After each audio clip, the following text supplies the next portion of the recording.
A paz do Senhor Jesus. Vamos começar mais um cafezinho com Jesus, amém? Pegue aí a sua Bíblia e abre ela juntamente comigo no Velho Testamento, no Antigo Testamento, né? Você vai abrir ali em 2 Reis, capítulo 6, do verso 12 ao 23, amém?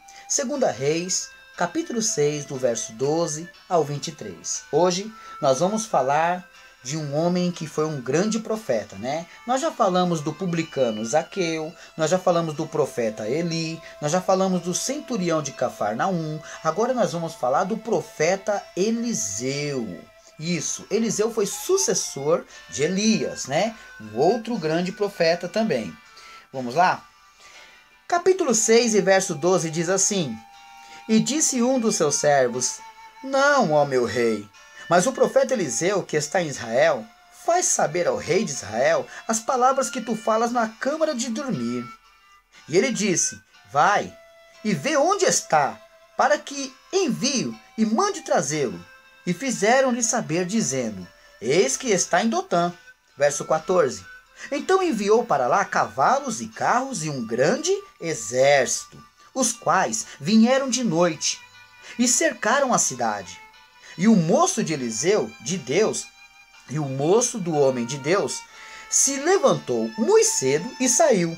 E eis que um exército tinha cercado a cidade, com carros, cavalos, e então o seu moço lhe disse: Ai, senhor meu, que faremos? Verso 16. E ele disse: Não temas, porque mais são os que estão conosco do que os que estão com eles. E orou Eliseu e disse: Senhor, peço-te que lhes abra os olhos, para que veja. E o Senhor abriu os olhos do moço, e viu, e eis que o monte estava cheio de cavalos e carros de fogo em redor de Eliseu. Verso 18. E como desceram a ele, Eliseu orou ao Senhor e disse: Fere, peço-te, esta gente de cegueira. E feriu de cegueira, conforme a palavra de Eliseu. Então Eliseu lhes disse: Não é este o caminho, nem é esta a cidade. Segue-me, e guiar-vos-ei ao homem que buscais. E os guiou a Samaria. Verso 20. E sucedeu que, chegando eles a Samaria, disse Eliseu: Ó Senhor, abre a estes os olhos para que vejam. O Senhor lhes abriu os olhos para que vissem, e eis que estavam no meio de Samaria. Verso 21. E quando o rei de Israel viu, disse a Eliseu: Feri-los-ei, meu pai. Mas ele disse: Não os ferirás, ferirás tu os que tomastes prisioneiros, com a tua espada e com o teu arco. Põe-lhes diante pão e água, para que comam e bebam, e se vão para o seu senhor. Verso 23 e último. E apresentou-lhes um grande banquete, e comeram e beberam, e despediu, e foram para o seu senhor. E não entraram mais tropas de sírios na terra de Israel. Bom, esse texto, acredito que algumas pessoas conhecem, mas eu quero esmiuçar versículo por versículo para você ver como é que é Deus trabalhando com um homem de Deus quando o inimigo quer te afrontar. Olha só. No verso 12, o próprio povo do inimigo, o próprio rei, ele fica sabendo que tudo que ele planeja, o povo de Israel já está sabendo. Toda vez que o inimigo planejava pegar o povo de Deus em um lugar, o povo de Deus ia para outro. Então o inimigo falava: a gente vai pegar eles em tal rua, mas eles iam por outra rua. E aí o rei falou: o que é que está acontecendo? E aí os soldados do povo inimigo diziam para o rei: ó Senhor, eles têm um tal de profeta chamado Eliseu, e tudo que o rei quer saber, o profeta Eliseu fala. Aí o rei inimigo mandou soldados prender Eliseu e trazer para eles. Mas olha o desenrolar da história, né? Os soldados inimigos vão atrás de Eliseu. E quando eles vão atrás de Eliseu, eles vão de noite para surpreender o povo de Deus. Por isso que Jesus disse que de noite nós tropeçamos, porque não enxergamos. De noite são trevas. Agora, o inimigo vai tentar pegar Eliseu, só que eles chegam de noite. E no amanhecer do dia, O servo de Eliseu, chamado Geazi, sai para fora. Quando ele sai para fora, ele toma um susto. Ele fala: ai, Senhor meu, o que faremos? Ele viu um grande exército do inimigo cercando eles. Eliseu, agora, ele tem que resolver uma situação. Eliseu tem que pedir a Deus, em oração, para que o seu servo enxergue que Deus é maior do que o que está lá fora. Aí Eliseu orou, no verso 17. E aí Geazi abriu os olhos e ele pôde ver que maior os soldados que estavam com eles. E os soldados que ele viu eram carros de fogos e cavalos. Aí ele viu que eles estavam protegidos. Por quê? Porque eles estavam ao redor de Eliseu. Assim é a sua vida. Quando você está com Deus, tem anjos que guardam você. Salmos 34, versículo 7. Um anjo acampa ao redor daqueles que o temem. Aí ele vem e os livra. Mas aí, Eliseu agora vai resolver a história. Olha só o poder da oração, meus irmãos. Eliseu orou para que Geazi, o seu servo, enxergasse que Deus é maior. Agora Eliseu orou para que os inimigos ficassem cegos. Olha que profundo.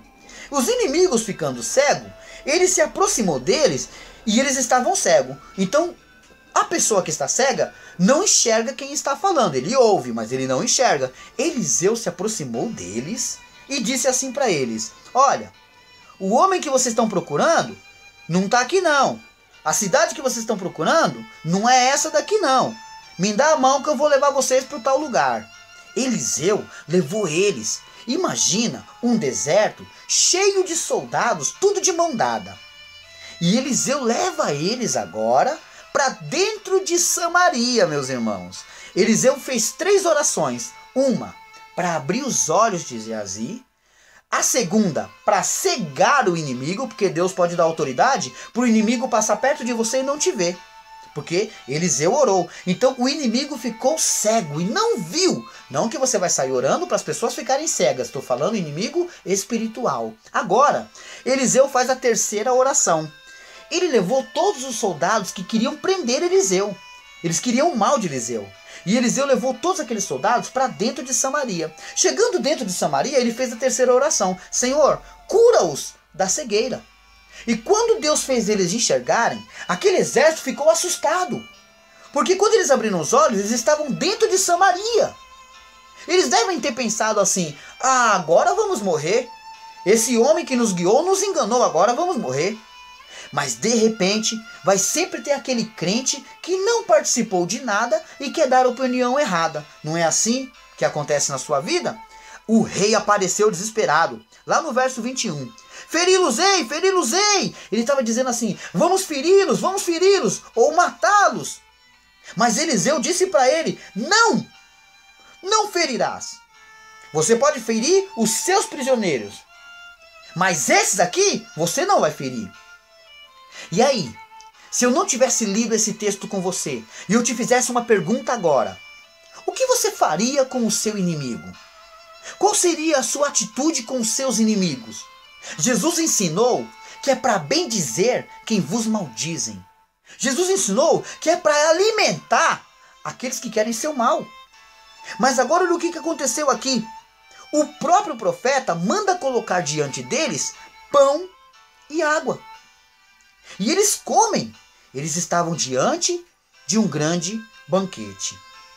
E diante de um grande banquete, Eliseu dispensa eles. E quando eles vão embora, eles encontram agora lá na sua cidade e contam tudo isso para o seu rei. E o rei vê que eles foram tratados com benevolência. Eles foram tratados com misericórdia. Eles foram tratados com amor. Eliseu podia matá-los, mas Eliseu provou que eles não eram inimigos, que eles queriam o bem deles. E o texto termina dessa maneira. Olha só como é que termina. E apresentou-lhes um grande banquete, e comeram e beberam, e os despediu, e foram para o seu senhor. E não entraram mais tropas de sírios na terra de Israel. Linda essa história, né? Deus está nos ensinando que não devemos temer o inimigo por maior número que eles se encontrem. Não deve temer o maior de problemas que pode aparecer na sua vida. Você não deve temer. Você tem que acreditar. Peça para Deus abrir os seus olhos, para que você conheça e saiba que Deus é contigo. Essa mensagem também nos ensina que o propósito não é se vingar do inimigo, mas é tratá-lo bem. Não pague o mal com o mal, pague o mal com o bem. Foi o que Eliseu fez. Eles queriam o mal de Eliseu, mas Eliseu pagou eles com o bem. Você viu o que o rei queria fazer? Ferir o rei, ferir o rei. Às vezes alguém pode querer isso de você. Saul estava agachado, perto de uma montanha, perto de uma caverna. E Davi tinha a oportunidade de matar Saul, porque Saul queria matar Davi. Aí chega ali um soldado de Davi e fala para ele: Senhor, o que te impede? Aqui está a espada. E aqui está o homem que o Senhor precisa matar. O que te impede? E ele explicou o que impede. Não toqueis nos meus ungidos e não fareis mal aos meus profetas. Ainda que Saul não fosse homem que prestasse para ele, era um ungido de Deus. Mas essa mensagem nos deixa claro que não devemos querer o mal para os nossos amigos. Às vezes você tem uma pessoa que não vai com a sua cara, não fala bem de você, mas você não pode desejar o mal a ele. Faça igual a Eliseu. Ore para que ele não enxergue a sua presença. E quando você estiver perto dele, você vai levar ele para uma igreja, para um lugar que você vai falar de Deus para ele. Ele está querendo o seu mal, mas você vai alimentar ele com pão e água. Porque o pão é a presença de Jesus que desceu do céu. Foi isso que ele disse lá no Evangelho de João. Eu sou o pão que desceu do céu. E ele é a água. Foi isso que ele disse para a samaritana. Se tu beberes da minha água, mulher, nunca mais terás sede. Então apresente para o seu inimigo o pão e a água. Esse foi o propósito de Eliseu. E esse é o seu propósito hoje, nesse quarto áudio que estamos estudando. Amém?